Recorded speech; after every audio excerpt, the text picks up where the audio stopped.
आज बिल्कुल जहर मिला दिए मेरे मंत्री। आज किसी को किसी के लायक नहीं रखा।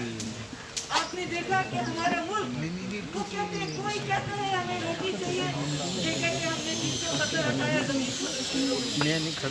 कोई कहता है रोजगार दो, आपने कहा था 2 करोड़ रोजगार देंगे हम 1 साल में, यहाँ से कहते हैं हमने तो 370 हटाया। इतनी गुर्बत कि हम बांग्लादेश से भी पीछे चले गए। आपने देखा कि जब माइग्रेंट बेचारे, जब लॉकडाउन हुआ, लॉकडाउन में कैसे हुआ, जैसे सुरेंद्र चौधरी ने बताया अभी कि वो जम्मू में 48 डिग्री टेम्परेचर में यहाँ बैठते थे, गांव-गांव जाते थे, मोहल्ले में जाके उन्होंने मीटिंग्स की है। एक होम मिनिस्टर जम्मू के मोहल्लों में जाके मीटिंग करता है, 50-50 लोगों से बात करता है, इस ख्याल से नहीं कि मुझे जम्मू से वोट मिलते हैं, बल्कि ये सोच के कि जम्मू और कश्मीर ये एक ही जिस्म के 2 अंग हैं। अगर एक को तकलीफ होगी तो वो दूसरे को भी महसूस होगी, अगर दूसरे को तकलीफ होगी तो इसको भी महसूस होगी। तो इतने मुश्किल हालात में जम्मू में वो रहते थे, जम्मू को अपनाने के लिए, जम्मू को ये कहने के लिए कि मुफ्ती साहब खाली कश्मीरियों का नहीं है, कश्मीरियों का ही नहीं है, डोगरों का भी उतना ही है, ये सरदारों का भी उतना ही है, ये दलित का भी उतना ही है।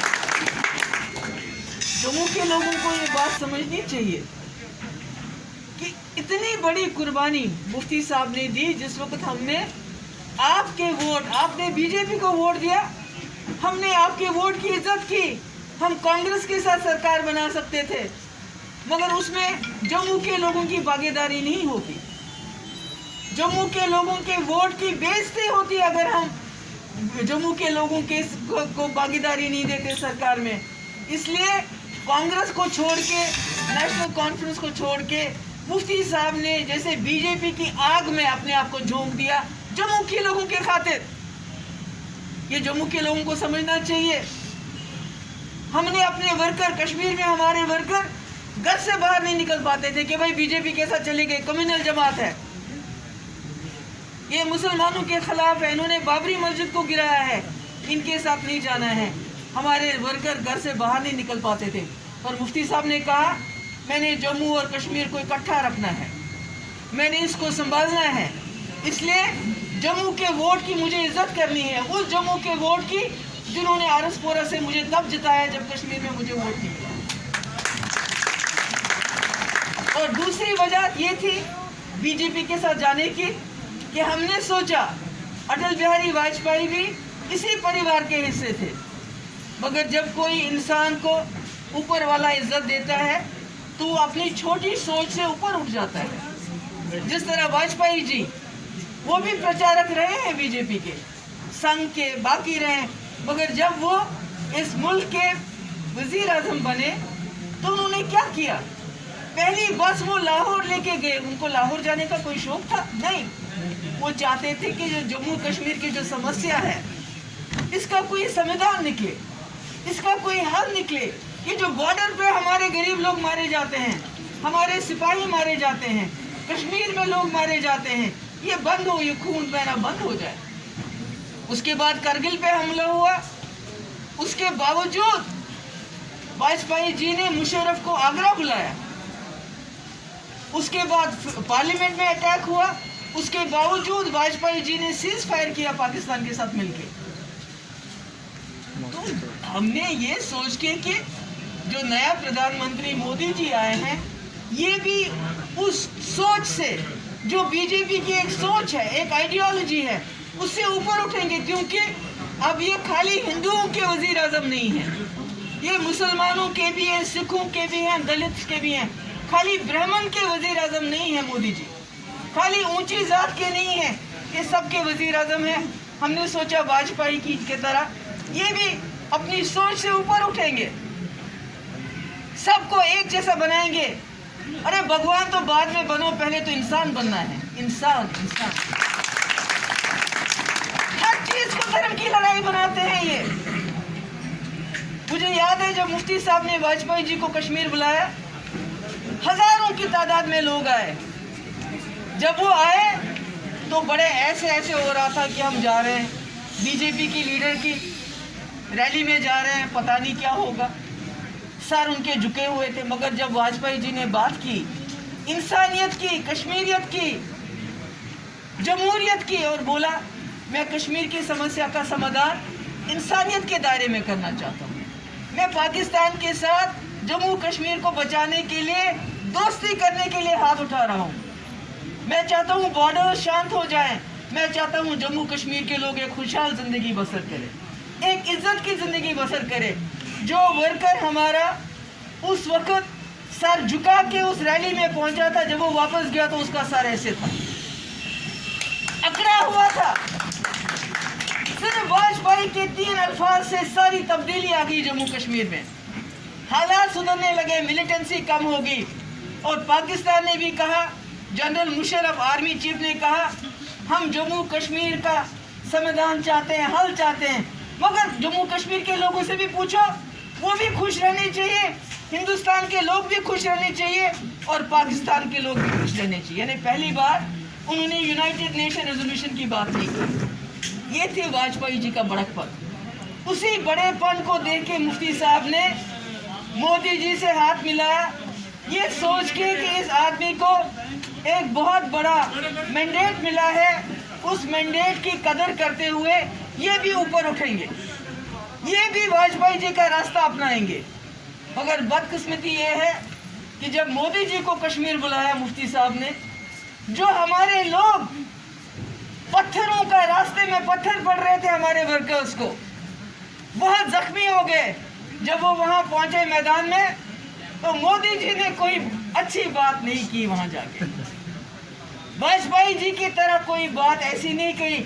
जब हमारे वर्कर वापस चले गए तो पहले जितने पत्थर पड़े थे उसके डबल पड़े, कईयों को अस्पताल में एडमिट करना पड़ा क्योंकि बात बनी नहीं। अरे ये मुल्क जो है, मुझे याद है एक बार मैं और मेरी बहन हम गए थे उम्रा के लिए, वहाँ मदीने पाक में थे, वहाँ एक पाकिस्तानी लेडी मिली, हमसे पूछा कहाँ से हो, हमने कहा हम जम्मू कश्मीर से। कहा कौन से, हिंदुस्तान वाले से? हमने कहा हाँ। कहते आप कैसे रहते हो वहाँ हिंदुओं के साथ? मैंने कहा क्यों? मैंने कहा आप कैसे रहते हो? कहते नहीं हम तो मुसलमान हैं, आपस में रहते हैं, आप हिंदुओं के साथ कैसे रहते हो? मैंने कहा बहुत अच्छी तरह, हमें तो महसूस ही नहीं होता है वो हिंदू है हम मुसलमान हैं। पर आपके पाकिस्तान में तो शिया सुन्नी को मारता है, सुन्नी शिया को मारता है, वो तो सब मुसलमान है, वो क्यों मारते हैं एक दूसरे को? कहती नहीं फिर भी मुसलमान मुसलमान को मारता है। तो हमने कहा नहीं हमारे मुल्क में ऐसा नहीं होता। मगर अगर आज वो पाकिस्तानी औरत मुझे मिलेगी, इस कम्युनल जमात ने इस मुल्क का इतना बेड़ा गर्क किया है कि मुझे अपना सर झुकाना पड़ेगा, क्योंकि आज हमारे मुल्क की हालत वो नहीं है जो आज से 5 साल पहले थी। आज जिस तरह से हम हिंदू मुसलमान एक दूसरे का त्यौहार मनाते थे, एक दूसरे के घर आते जाते थे, हम हमारे मुसलमान भाई हिंदू घरों के में दूध देते थे और उनके घर के हलवाई की मिठाई खाते थे, आज बिल्कुल जहर मिला दिए इन्होंने हर चीज। आज किसी को किसी के लायक नहीं रखा। आपने देखा कि हमारा मुल्क, वो कहते हैं, कोई कहते हैं हमें रोटी चाहिए, ये कहते हैं हमने 370 हटाया, जमीन खुद खरीदो कश्मीर में। कोई कहता है रोजगार दो, आपने कहा था 2 करोड़ रोजगार देंगे हम 1 साल में, यहाँ से कहते हैं हमने तो 370 हटाया, जम्मू कश्मीर में जमीन खरीदो। इतनी गुर्बत कि हम बांग्लादेश से भी पीछे चले गए। आपने देखा कि जब माइग्रेंट्स बेचारे, जब लॉकडाउन हुआ, लॉकडाउन भी कैसे हुआ, ऐसा लॉकडाउन मैंने नहीं देखा। अरे गरीब मुल्क है, जिस दिन आपने कहा थाली बजाओ, उसी दिन आपको ऐलान करना चाहिए था 7 दिन के बाद मैं लॉकडाउन करने वाला हूँ, ताकि जो गरीब था, मजदूर था, कहीं था, वो अपने घर पहुँच जाता। अरे अगर खुदा ना खास्ता, जैसा इन्हीं के लीडर ने कहा कि अगर कोई जानवर भी गाड़ी के नीचे आता है तो दुख होता है, मगर हमारे भाई बिहार के, यूपी के, पता नहीं कौन कौन से इलाकों, हजारों की तादाद में गाड़ियों के नीचे एक्सीडेंट्स में मर गए। इनके कान पे जूते नहीं रहेंगी, क्योंकि इनको पता है जब वक्त आएगा लोग हमसे हिसाब मांगेंगे, हम बोलेंगे 370 जम्मू कश्मीर में जमीन खरीदो। अरे बाबा पहले 2 वक्त की रोटी तो दो इनको, पहले इनको घर के ऊपर, सर के ऊपर छत तो दो, उसके बाद इनको बोलो जम्मू कश्मीर में जमीन खरीदो। 370 किसने दिया था? महाराजा हरि सिंह ने दिया था हमें। क्यों दिया था? डोगरों की आन बान शान को बचाने के लिए। उनको लगता था पंजाब से, अब दूसरे रियासतों से यहाँ लोग आएंगे जो डोगरे हैं, उनकी तादाद जो है, उनकी शिनाख्त खत्म हो जाएगी, इसलिए दिया था। मगर इन्होंने सब कुछ खत्म किया। मुझे बताइए इन्होंने क्या दिया? ये 6 साल हो गए, इनको क्या दिया इन्होंने? मुझे बताइए। बेरोजगारी कम हो गई, भुखमरी कम हो गई, बल्कि बढ़ गई है। हमारा मुल्क बांग्लादेश से भी पीछे चला गया। मगर सवाल कोई नहीं करता। यहाँ कहते हैं धर्म की लड़ाई है। अरे हमने 370 हटाया, धर्म? अरे धर्म की कौन सी लड़ाई है? आप किस रामराज की बात करते हो? आपको मालूम है रामचंद्र जी के राज में अगर किसी चिड़िया का पर भी टूटा था तो उनकी आंखों से आंसू बहते थे। आपने तो मुसलमानों को लिंच करना, दलित को लिंच करना, उनको मार मार के मारते हैं आप। दलित की बेटी को पेट्रोल डाल के जला दिए, उसकी लाश को, कि कहीं सबूत ना मिले, क्योंकि वहां बड़े जात के लोग जो थे वो शामिल थे उसमें। यही रामराज की बात करते हैं ये लोग। इनके पास देने को कुछ नहीं है। आप देखिए पंजाब में देखिए, हरियाणा में देखिए, जहां जहां देखिए लोग इस वक्त पटरियों पे लेटे हुए हैं। क्यों लेटे हैं? क्योंकि जमीन, किसान के पास क्या है? किसान खुदकुशी करता है। उसके पास खाने को इस वक्त वो अन्नदाता है, मगर उसका अन्न कोई खरीदता नहीं है ठीक रेट पे। उसको कहते हैं, उसके लिए भी कानून लाए, संविधान की धज्जियां उड़ाई। जैसा अभी सुरेंद्र चौधरी जी ने कहा, बिल्कुल सही कहा। मैं जिस झंडे की बात करती हूँ उस झंडे के सामने मोदी जी ने भी मुफ्ती साहब को कसम खाते हुए देखा था। उस झंडा हमारे सामने था। जिस संविधान की बात करती हूँ उस संविधान की कसम मुफ्ती साहब ने उस वक्त खाई थी जब मोदी जी वहां पर थे। जम्मू कश्मीर का अपना संविधान है और ये इस मुल्क बाबा अम्बेडकर के संविधान ने हमें ये संविधान दिया है जिसकी मैंने कसम खाई है। हमारे स्टेट का झंडा चीन से नहीं आया है। चीन के सामने इनकी बोलती बंद है। चीन 1000 स्क्वायर किलोमीटर हमारा लेके गया है। उन्होंने हमारे 20 जवान शहीद किए, मगर देखिए जबान पे चीन का नाम तो आया? कभी नहीं आता है, कभी नहीं आता है। चीन वहां बिल्डिंग्स बना रहा है, बैरक्स बना रहा है, परमानेंट बैरक्स बना रहा है, मगर कोई इनका मिनिस्टर जबान पे चीन का नाम नहीं लेता। बल्कि 8वां राउंड आज बातचीत का चल रहा है चीन के साथ। अरे आप चीन के साथ बात करते हो, जम्मू कश्मीर जिन लोगों के ऊपर आपने मुसीबत डाल दी है, जिनको आपने कहीं का नहीं रखा, जिनकी आपने आइडेंटिटी शिनाख्त छीनी कश्मीरियों से, डोगरों से, उनके साथ बात करने में शर्म आती है। हमारे नौजवान निकले प्रोटेस्ट करने के लिए, कल बुलाया, कहते हैं एफिडेविट पे साइन करो क्योंकि जो प्रोटेस्ट करते हो वो एंटी नेशनल है। मुझे बताओ ये कैसी जमहूरियत है? यही रामराज है? इसी रामराज की बात करते हैं।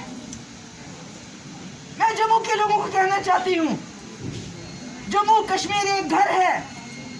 अगर आप नीचे वाले स्टोरी में रहते हो तो हम दूसरी स्टोरी में रहते हैं। अगर खुदा ना खास्ता चोर आता है, डाकू आता है, पहले वो अंदर घुस जाता है नीचे वाली स्टोरी से। इन्होंने कहा 370 हम खत्म करेंगे। ये मुसलमानों की कोई चीज है, ये धर्म युद्ध है। मगर ऐसा नहीं है कि 370 खत्म होने से जितना नुकसान कश्मीर का होगा, कश्मीरियत का होगा, उतना जम्मू का होगा, डोगरों को होगा। और मैं इसको मानती नहीं। जो चीज संविधान ने दी, संविधान ने कहा इसको जम्मू कश्मीर की असेंबली खत्म कर सकती है और कोई नहीं कर सकता। अगर इनमें जुर्रत थी, जब मैं चीफ मिनिस्टर थी तब मुझे कहना चाहिए था कि आप रिकमेंड करो, इसको डिसॉल्व करेंगे। तब तो बिगी बिल्ली बने हुए थे, तब तो कुछ नहीं करना।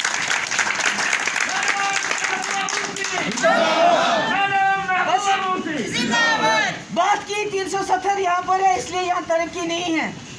अरे उसके बाद कौन से कारखाने लगेंगे कैसे? कारखानों के लिए सबसे पहली चीज बिजली है, और हमारी बिजली जो पैदा होती है वो मुल्क के कारखानों में जलती है। हमारे लिए कुछ नहीं है, हमारे लिए कुछ नहीं है। इसलिए जब मुफ्ती साहब ने बीजेपी के साथ सरकार बनाई तो उन्होंने बताया था इनको कि एक 370 के साथ छेड़छाड़ नहीं करेंगे। जी हुजूर नहीं करेंगे। آپ جو ہمارے پاور پروجیکٹ ہیں اس میں کم سے کم 2 واپس دیں گے؟ جی ہم ضرور واپس دیں گے. آپ کو سیالکوٹ جموں کھولنا پڑے گا، کھولیں گے. آپ کو جموں اسکردو کھولنا پڑے گا، کھولیں گے. ہم جموں کشمیر میں بات چیت سے مسئلے کو حل کریں گے. یعنی ہر اس وقت کرسی کے لیے، ہر چیز کے لیے انہوں نے ہاں بھری. مگر آج یہ بھی کہتے ہیں یہاں بے روزگاری ختم ہوگی. تو مجھے بتائیے، جب آپ باہر کے آج میں دیکھ رہی تھی ہریانہ نے بھی ایک قانون پاس کیا ہے، وہاں کی نوکریاں جو ہے 75% وہاں کے لوگوں کے لیے. اسی طرح مدھیہ پردیش میں. تو یہاں تو آلریڈی ہمارے پاس وہ قانون تھا.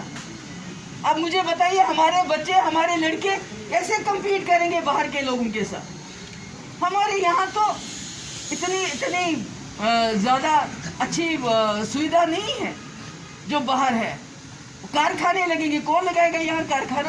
اور اس کے بعد وہ وہاں سے باہر سے ملازم لائیں گے تو ہمارے لوگوں کو کیا ملے گا؟ آپ ہی بتائیے ہمارے لوگوں کو کیا ملے؟ کہیں خدا نہ خواستہ ایسا وقت نہ آئے کہ جموں میں جب لوگ آئیں تو بولیں کہ وہ ڈوگرا کیسا ہوتا تھا، ہمیں دکھاؤ اس کی شکل کیسی ہوتی تھی. کشمیر میں جا کے بولیں وہ کشمیری کیسا ہوتا تھا. دیکھیں اس وقت انہوں نے جموں کشمیر میں بالکل دبا کے رکھا ہے لوگوں کو، پریشر کوکر کی طرح. اور خدا نہ خواستہ جب پریشر کوکر پھٹتا ہے تو سارے گھر کو جلا دیتا ہے.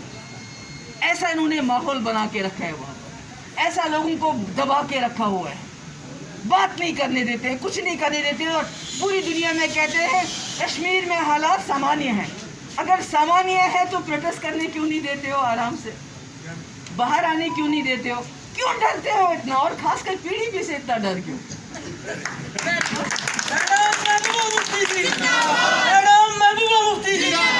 پیڑھی پی سے اتنا ڈر کیوں؟ کیوں ہے اتنا ڈر کہ ہمارے لوگ نکلے، 100-200 لوگ نکلے؟ آپ لکھ کے دو، آپ لکھ کے دو کہ ہم دوبارہ نہیں کریں گے، تب ہم آپ کو کیس ختم کریں. بھائی کیس کیا ہے؟ یہ ملک بابا صاحب امبیڈکر کی کانسٹیٹیوشن سمویدھان پہ چلے گا، بی جے پی کے ایجنڈے پہ نہیں چلے گا. کیونکہ اگر بی جے پی کا ایجنڈا چلا تو یہ ملک نہیں رہے گا. میں آپ کو بتانا چاہتا ہوں، نہیں رہے گا. بھائی کا نہیں رہے گا. ابھی تو ہندو مسلمانوں کو ایک دوسرے کے ساتھ لڑا رہے ہیں، بڑی ذات اور چھوٹی دوسری ذات کے لوگوں کو لڑا رہے ہیں، دلت کے ساتھ لڑا رہے ہیں. مان لیا مسلمان نہیں ہیں، اس کے بعد ہندوؤں کو آپس میں لڑائیں گے، اونچی ذات اور نیچی ذات کو لڑائیں گے. تو یہ ملک کیا؟ یہ تو ہندوستان تو ایک گلدستہ ہے. اس ہندوستان کے ساتھ جموں کشمیر نے اس لیے الحاق کیا تھا کہ یہ ہندو، مسلمان، سکھ، عیسائی سب مل کے رہتے ہیں. اگر آپ اسی کو ختم کرو گے، آپ اپنا رشتہ ہی ختم کرو گے ایک دوسرے کے ساتھ، تو پھر یہ ملک رہنے کے لائق تو نہیں رہے گا. اس لیے میرا کہنے کا مقصد یہ ہے، میں جموں کے اپنے لوگوں سے، اپنے بھائیوں سے کہنا چاہتی ہوں کہ جو یہ آپ کو دھرم یدھ کی بات کرتے ہیں، یہ دھرم کی لڑائی نہیں ہے. یہ دھرم کی لڑائی نہیں ہے، یہ صرف ووٹوں کی لڑائی ہے، کرسی کی لڑائی ہے. مجھے بتائیے جو چین نے ہمارے 20 نوجوان شہید کیے، مودی صاحب نے ان کا ذکر بہار میں تو نہیں کیا کہیں بھی. کیوں نہیں کیا؟ کیونکہ اسے ووٹ نہیں ملے گا. بولیں گے لوگ اگر انہوں نے ہمارے 20 نوجوان مارے تو آپ نے کیا کیا؟ اس کا نام نہیں لیتے، اس کی بات نہیں. وہاں کیا بات کرتے ہیں؟ ہم نے 370 ختم کیا، اب آپ کشمیر میں. ارے بابا بہار میں پہلے ان کو اپنا گھر تو دے دو، بہار میں پہلے روزگار تو دے دو، یو پی میں اپنا گھر تو دے دو، یو پی میں ان کو روزگار تو دو، اس کے بعد بولو ان کو جموں میں اور کشمیر میں جا کے زمین خریدو. اس لیے میں یہ جموں میرے والد مفتی صاحب کو بہت پیارا تھا، بہت زیادہ پیارا. میں نے بھی اپنی بہت اچھی زندگی یہاں گزاری ہے، مجھے بہت پیار ہے اس جگہ سے. اور خاص کر آپ جو پی ڈی پی کی ورکر، جو ہمت، جو حوصلہ آپ دکھاتے ہو. میرے پاس الفاظ نہیں ہے، میں کن الفاظ میں آپ کا شکریہ ادا کروں، میرے پاس وہ زبان نہیں ہے. مگر میں کہنا چاہتی ہوں کہ یہ لوگ بربادی کے جھنڈے اٹھا کے چلے ہیں. یہ لوگ، ان کے ہاتھ میں یہ ترنگا تو ٹھیک ہے، مگر اس کے پیچھے ان کا ایجنڈا بربادی کا ہے. یہ اس سارے ملک کو تباہ برباد کرنا چاہتے ہیں. اور جموں پہ ان کی پوری نظر ہے. جموں کو یہ ایک دھرم یدھ کا میدان بنانا چاہتے ہیں. تو میری گزارش ہے آپ سب لوگوں سے، ابھی ہم آئے ہیں، ہم نے الائنس بنائی ہے، ہم نے اس لیے کہ جو سمویدھان نے ہم نے دیا ہے ہم وہ واپس لینا چاہتے ہیں. ہم کوئی نئی چیز کوئی چین سے چائنا سے یا کسی اور ملک سے کوئی چیز نہیں آئی ہوئی ہے، تو ہم اس کو واپس حاصل کرنے کے لیے میں ہوں نیشنل کانفرنس سے فاروق صاحب کو کہتے ہیں اینٹی نیشنل کمیونل. ارے فاروق صاحب سے سیکولر تو کوئی ہے ہی نہیں اس وقت. جو ہندو مسلمان سکھ کو اکٹھا چلاتے ہیں ان کو بھی ان کے خلاف بھی ان کے بھی پتلے جلا دو جی. انہوں نے کہا کہ بھائی چین یہ کرے گا. ارے بھیا آپ کو یہ زور آزمانا ہے تو چین کو دکھاؤ نا.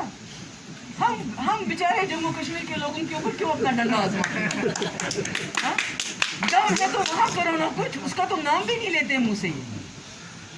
اس لیے میری آپ سب سے ایک تو میں بہت شکر گزار ہوں آپ سب لوگوں کی. آپ آئے اور میرا استقبال کیا اور پارٹی کے ساتھ جڑے رہے. کہیں خامیاں رہی ہوگی پیچھے پارٹی میں بھی بہت پریشان رہی جب میں وزیر اعلیٰ تھی. بدقسمتی سے ہم لوگوں کو سمجھا نہیں پائے کہ مفتی صاحب نے کانگریس کو چھوڑ کے بی جے پی کے ساتھ کیوں ہاتھ ملایا. اس کی بڑی وجہ تھی واجپئی جی کا ٹینیور جس میں راستے کھولنے کی بات ہوئی. اس میں واجپئی جی کا ٹینیور جس میں پاکستان سے بات ہوئی, سیپریٹسٹ کے ساتھ بات ہوئی. تو وہ مفتی صاحب کا ایک خیال تھا کہ اسی کو میں آگے چلاؤں گا. مگر کشمیر میں ہم یہ لوگ بات نہیں سمجھا پائے. اس لیے لوگ 2 سال غصے میں رہے اور حالات خراب رہے. اور بی جے پی کو لگا کہ یہ شاید نرمی برت رہی ہے, یہ کنٹرول نہیں کر پا رہی. تو میرا کنٹرول کرنے کا ان کا مطلب تھا جو آج جموں کشمیر میں کر رہے ہیں مجھے وہی کرنا تھا. جماعت اسلامی کو بین کرو, چھوٹے چھوٹے لڑکوں کو یو پی بہار اور دوسرے جیلوں میں ڈال دو, کسی کو بات کرنے مت دو. ملیٹنٹ اگر مارا جائے تو اس کی لاش اس کے گھر والوں کو مت دو, کہیں جا کے دفن کر دو. یہ چاہتے تھے کہ میں ایسا کروں. یہ تو کر نہیں سکتا کوئی. آپ اپنے دشمنوں کے ساتھ بھی ایسا نہیں کر سکتے تو اپنے لوگوں کے ساتھ آپ ایسے کیسے کرو گے کہ سب کو جیل میں ڈالو, سب کو پی ایس اے لگاؤ. جب ان کو لگا اور رسانہ کا واقعہ بھی ہو گیا پھر, اور میں نے کہا اگر ان کو ہمت ہوتی تو اس وقت مجھے بولتے نا 370 کو تب ہاتھ لگا کے دکھاتے نا. ایک ہی بار عدالت میں 35A پہ لگا. میں گئی, میں ان سب سے ملی اور میں نے ان کو کہا اگر آپ نے 35A کو ہاتھ لگایا تو کل آپ کی کل نہیں ابھی آج ہی آپ کی سرکار میں وہاں گرا دوں گی, میں نہیں رہوں گی. اس لیے میں چاہتی ہوں, میں سریندر جی کو اور ان کے ساتھیوں کو مبارکباد دینا چاہتی ہوں جو آپ نے ابھی پروٹیسٹ کیا. اس کا بہت زبردست میسج چلا گیا. آپ لوگوں نے ہمیں بھی ہمت دی. 2 دن کے بعد ہم بھی کشمیر میں نکلے, سری نگر میں نکلے. حالانکہ وہاں یہ اتنا ڈر جاتے ہیں کہ دفتر کے باہر بھی قدم نہیں رکھنے دیتے ہم کو. ابھی قدم رکھا نہیں ہوتا تو ان کی ساری وہ فوج وغیرہ پولیس پہنچ جاتی ہے. اتنا ڈرتے ہیں,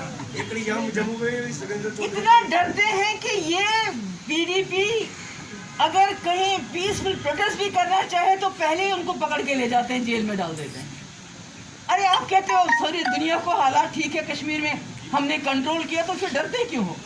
یہ مجھے بات سمجھ نہیں آتی. سب کو ایک شکریہ ادا کرنا چاہتی ہوں, اور سریندر چودھری اور باقی جتنے بھی ساتھی ہیں یہاں پر, اور پتہ نہیں راجندر منہاس ہے یہاں, کل وہ بہت اچھا بولا. میں اس کو ٹی وی پہ دیکھ رہی تھی باہر, اس نے بولا تھا, بہت اچھا بولا.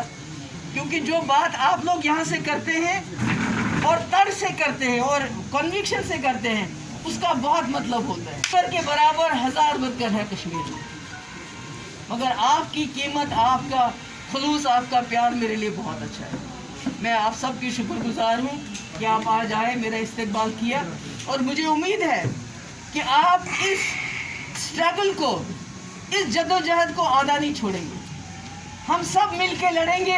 جو ہمارے ڈوگروں کی آن بان شان کشمیر کے, جو ہم سے ڈاکوؤں کی طرح رات کے اندھیرے میں فیصلہ ہوا, صبح چھینا گیا, یہ کوئی پارلیمنٹ نہیں کر سکتی. پارلیمنٹ کے پاس یہ طاقت نہیں ہے, کیونکہ سمویدھان پارلیمنٹ سے بڑا ہے. پہلے سمویدھان ہے, پھر پارلیمنٹ ہے. پھر ایک وقت نے ڈاکہ ڈالا, اس کا فیصلہ کیا, سویرے چھین لے کے لے گئے. یہ بات چوری کا مال کسی کو پچھتا نہیں ہے, اس کو واپس دینا پڑتا ہے, اور اس کے اوپر کمپاؤنڈ انٹرسٹ بھی دینا پڑتا ہے. معلوم زندگی کتنی ہوگی, مگر ایک چیز آپ یاد رکھنا, ایک وقت آئے گا نہ صرف 370 اسپیشل اسٹیٹس 35 ہے, بلکہ اس کے ساتھ یہ بولیں گے جموں کشمیر کے لوگوں کو अब बताओ और क्या चाहिए? ये आप मेरी बात लिख के रखना अपने। मैं पता नहीं, कोई पता नहीं आजकल जो कश्मीर में जैसे हालात हैं, जिस तरह हालात ख़राब हो रहे हैं, कोई पता नहीं है कब क्या हो सकता है।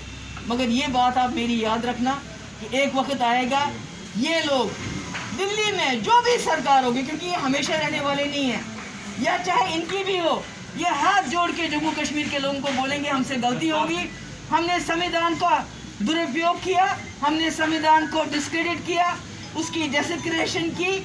आप बताओ आपको क्या चाहिए? ये मैं आपको पूरी तसल्ली से बताती हूँ कि ये बात होगी, ये दिन आएगा और उस वक्त आप लोग जिंदा होंगे और आप इसको देखोगे। एक बार फिर से आप लोगों का बहुत बहुत